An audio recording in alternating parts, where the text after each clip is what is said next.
sister from another mother. Don't worry, God understands. Yeah. We have to celebrate each other. Welcome. Amen. Amen. Amen. Amen. Praise the Lord. We are so happy. Yes, come and sit. You can sit in front there. Yeah. Put Mama there, so Mama will grab the wall.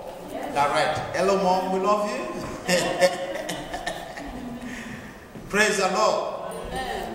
So, church, we are talking about faith. You see, faith is one of the misunderstood concepts in the Bible.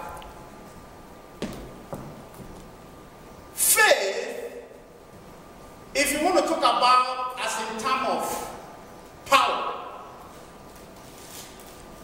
in the things of God, after Jesus, the next thing that is as powerful as God himself is faith. That concept. So that's why I've decided within this season, before the year comes to an end, to touch the 7 priorities of a Christian living. We started last week and I dealt on assignment. Honestly, can I just say something which is very, very true? If you read Isaiah 43, verse 1. If you don't know your assignment, you don't know your real name in the spirit. It's only when you know, and you know, some people will say, oh, okay, let me give you an example. What was the real name of John the Baptist in the spirit? I know. Elijah. I don't know whether I'm making sense. You see? Elijah was the real name of John the Baptist. When it's written in Malachi chapter 4, from verse 4 to 6. You know what God was saying? He said, somebody that will come in the spirit of Elijah. He will come, and what he will do is to bring the heart of the Father together with the heart of the Son. And Jesus said, if that doesn't happen and I come, I will destroy everything. Praise the Lord. So what was the job of John the Baptist? To bring the heart of the Father to the Son. So, can I tell you one truth? Do you know all this prayer we pray, if it's not in line with bringing the heart of the Father back to the Son, is not recognized in them. The same thing, if you add it in everything in the church has lost it. The church doesn't see their pastor as a father. Oh my God, you know, if I have time to teach on this, please, any church you know, you're not going to humble yourself to the minister as your father. It's not that you're not going to be blessed. It's not you're not going to heaven. But I want to tell you, the whole gift that man, God has given to that man, it will be hard for you to catch it. Because it is only children of a father, sons of a father that gets what a father has. I don't know what that makes sense. And God says in Hebrews chapter 13, verse 17, he said, don't play with them. Because if they are angry with you, when it comes to the time of them giving a report about you, and they gave it in anger, they shall not bless you. Whether you are right or wrong. Praise the Lord. I'm just trying to make a point. Because that's God of prayer. In church, the heart of the father and the children must be together. In family, the heart of the father and the children, which mean parents, mother and father, there must be an agreement in every facet of life. In the father and the son. So the purpose of prayer in everything in life is to bring the heart of the father, the parents, and the children together. And if they are not in agreement, nothing works in that place. And God said, if they are in agreement, they are receiving a commanded blessing. Praise the Lord. So, assignment, if you don't know your assignment, you don't know your name. You don't know your spiritual name. Praise the Lord. So today we are dealing with the second one, faith. Like I told you, I need a Holy Spirit to help me to do justice to this topic. What is faith? Praise the Lord. Amen. What is faith? Let me just try to give us, are you there in Job chapter 38? We are going to start from verse 1, but first of all, let me make these three statements. If you really want to grasp faith and live a life of faith, you must definitely understand these three statements. Let me start. Faith is the divine currency for any purchase, whether spiritual or physical. Faith is the divine currency for any and every purchase, physically or spiritually. Faith can buy health for you. Faith can put money in your account. Faith can buy anything you want. The Bible says there are two people in existence that nothing shall be impossible. God and those that believe. So we must understand so what does it mean? If somebody helping you say, I will not help you again, there's an alternative. What is it? Faith to buy the house. As long as you are still right with God. Are you getting the point? What does it mean? If the doctor says this cancer is going to kill you, please, there is still an alternative to live. It's called faith.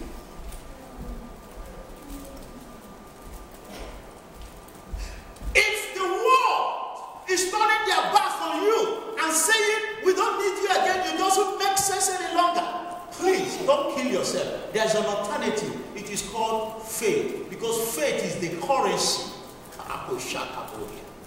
divine currency for any and every purchase, physically or spiritually. Until you understand this, you will not understand the meaning of faith. That is why the Bible says without faith it is impossible to please God. Now listen, the strength of faith is in the Word of God. And the strength of the Word of God is in the faithfulness of God. So there's no way you can stand and say today, I want to be a man of faith, without first of all understanding the person of God.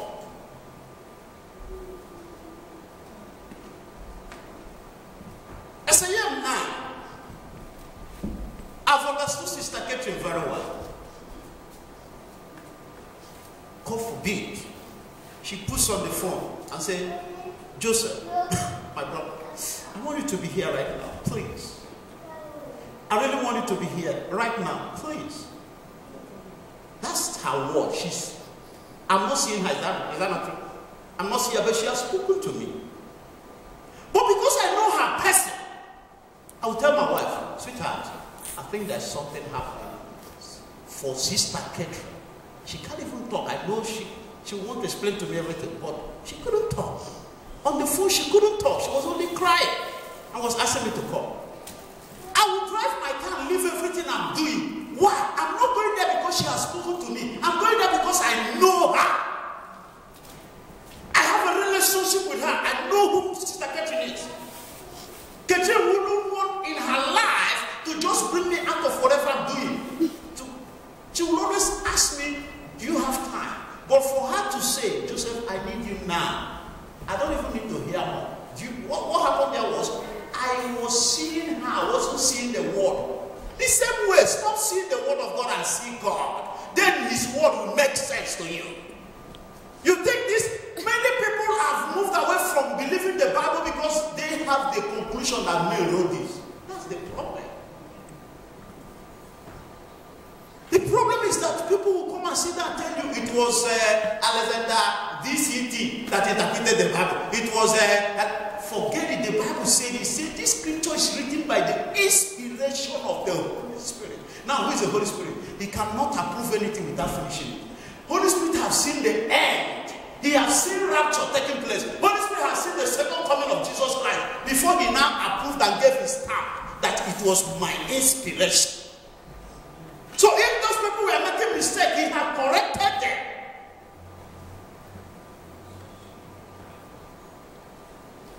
making sense? Am I building something in you? Because I want when you live here, anything that has been troubling you, tell the person, I have an alternative. It is faith. I don't need you. If it is sickness, get out of my body. You can't stop me. I'm unstoppable. Why is it divine currency to purchase everything? Because it's not about the word. It's about the personality of the one I have saved. It's about the faithfulness of the word. God cannot lie. When I was teaching about assignment last week, I said, God cannot do what man does. You know, people will say, it's impossible for God to do what man does. Why? Because God is not a man. God is not a man. He cannot. The Bible says he cannot behave like man because he's not a man. Man will take a decision and fail.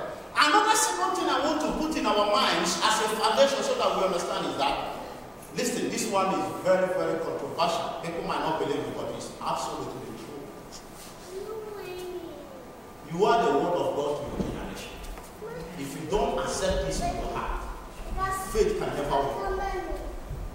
It's the same way Jesus is the word of God. It's the same way you are the word of God to your family, to your generation, to your church, to everything you represent. Paul said it in a simpler way. He said we are the Bible that others read.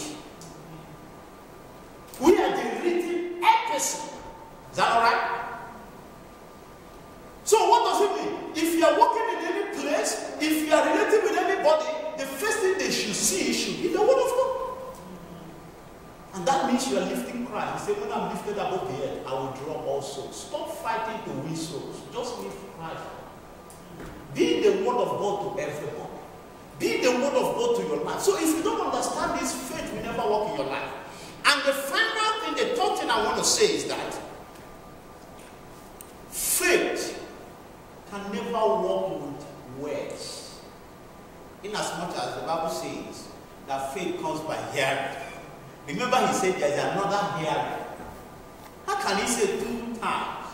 Faith comes by hearing and another hearing.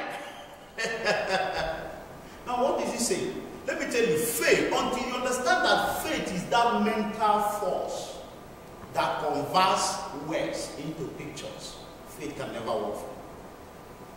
Faith is what? That mental force that converts words into pictures. I'll show you an example. God wanted to tell Moses something that was beyond human understanding. There was no way Moses would have understood what God wanted to say. So God used this last statement I made. He first of all wanted Moses to, don't listen to this. See it. I don't know what that means. Because faith, for that thing to come to pass, you need to convert that word into a picture. Let me show you an example there. It's written in Exodus chapter 7 verse 1. You can go there and quickly give us a shout. What is written there? That would be great. Praise the Lord. I just want when you are living here, you live here with your shoulders high. Knowing that the Bible you are carrying is the most powerful, the most expensive, the most armor, all that you need. But you just have to trust the person that is behind that Bible, which is the Holy Spirit of the living God. He can never fail. He has never failed. He will never fail. He is the same yesterday, today, and forevermore. What he did with Elijah, Abraham, Paul, he is still doing today in our lives. But the Bible says, according to the power that is at work within you, which is faith. Are you there? Exodus chapter 7, verse 1. Quickly shout it. The Lord said to Moses, see, it's okay. Lay emphasis where God lays emphasis. He said, God said to Moses, he was not talking about it. He said, don't listen, see. Because it will not come to pass until you see. Yes? See, I have made you like God to Pharaoh, and your brother Aaron shall be prophet. Okay, now listen. No. Can you come? Listen very well the problem.